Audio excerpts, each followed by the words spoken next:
राधे राधे। राधा रानी की कृपा आप सब पर सदा बनी रहे। ओम नमो भगवते वासुदेवाय नमः। आज हम देवशयनी एकादशी की शुभ तिथि, शुभ मुहूर्त, पारण समय और देवशयनी एकादशी के उपायों के बारे में जानेंगे। तो चलिए हम वीडियो शुरू करते हैं। हिंदू धर्म में एकादशी तिथि का विशेष महत्व होता है। हर वर्ष आषाढ़ माह के शुक्ल पक्ष की एकादशी को देवशयनी एकादशी के नाम से जाना जाता है। इस एकादशी पर भगवान विष्णु 4 माह के लिए क्षीर सागर में योग निद्रा के लिए चले जाते हैं। ऐसे में 4 महीनों के दौरान किसी भी तरह का कोई भी शुभ काम करना वर्जित होता है। इस 4 माह के समय को चातुर्मास कहते हैं। इस एकादशी को हरिशयन, पद्मा और तुरी एकादशी भी कहते हैं। तो चलिए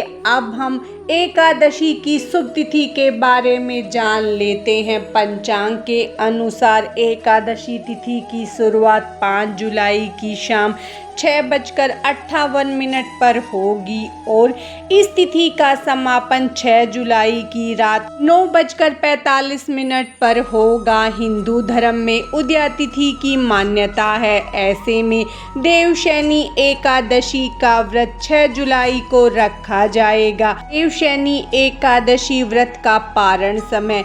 एकादशी व्रत का पारण 7 जुलाई 2025 को किया जाएगा। पारण का समय सुबह 5:29 से लेकर 8:16 तक रहेगा। धार्मिक मान्यताओं अनुसार इस समय अवधि में पारण करना उचित रहता है। 7 जुलाई को पारण तिथि के दिन द्वादशी तिथि समाप्त होने का समय रात्रि 11:10 पर होगा। देवशयनी एकादशी की पूजा विधि। एकादशी के दिन ब्रह्म मुहूर्त में उठकर स्नान आदि से निवृत्त होकर साफ सुथरे वस्त्र धारण करें। उसके बाद हाथ में तिल लेकर अपने व्रत का संकल्प करें। इसके बाद एक चौकी पर लाल या पीला कपड़ा बिछाकर भगवान विष्णु की प्रतिमा या तस्वीर को स्थापित करें और चारों तरफ गंगा जल से छिड़काव करें। फिर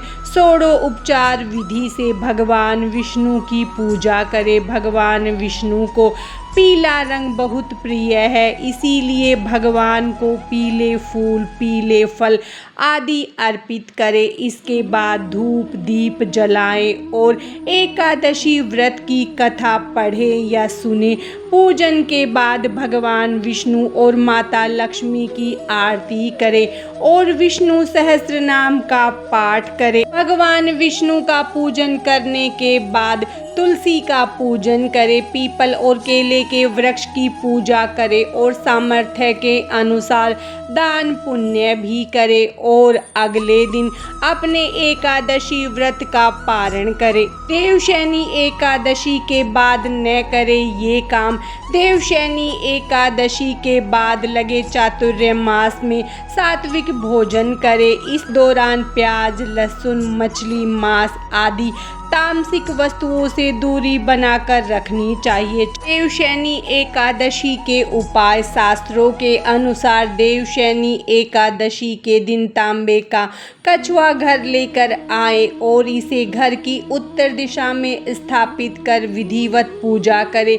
इससे भगवान विष्णु और माता लक्ष्मी का आशीर्वाद प्राप्त होता है। और एकादशी की शाम में तुलसी के सामने गाय के शुद्ध घी का दीपक जलाकर तुलसी की परिक्रमा करनी चाहिए। देवशयनी एकादशी के दिन माँ लक्ष्मी और भगवान विष्णु की पूजा में चांदी का एक सिक्का रखें। फिर अगले दिन इसे पीले रंग के साफ वस्त्र में बांधकर धन रखने के स्थान पर रख दे। इससे घर में बरकत व माँ लक्ष्मी का आगमन होता है। धार्मिक मान्यताओं के अनुसार देवशयनी एकादशी के दिन तुलसी में गन्ने का रस चढ़ाएं। इससे धन प्राप्ति के योग बनते हैं। देवशयनी एकादशी पर पीले रंग की चीज़ों का दान करें। इसके अलावा भगवान विष्णु और माता लक्ष्मी को मखाने की खीर का भोग लगाएं।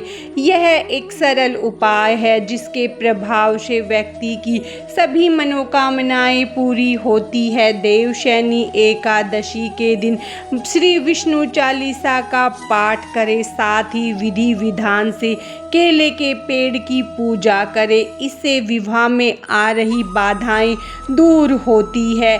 देवशयनी एकादशी से एक दिन पहले तुलसी की जड़ को लाल कपड़े में बांधकर अपने घर के मुख्य द्वार पर बांध ले। इससे घर में हमेशा सुख समृद्धि में वृद्धि होगी और आर्थिक उन्नति होगी। देवशयनी एकादशी का महत्व शास्त्रों के अनुसार आषाढ़ माह की एकादशी पर भगवान विष्णु शयन करते हैं, जिसके अनुसार 4 महीनों तक भगवान विष्णु क्षीर सागर में शयन करते हैं और कार्तिक मास की शुक्ल पक्ष की एकादशी को जागते हैं। यह 4 महीने चातुर्य मास कहलाते हैं। इस दौरान शुभ काम जैसे विवाह, गृह प्रवेश आदि वर्जित माने जाते हैं। आज की इस वीडियो में बस इतना ही।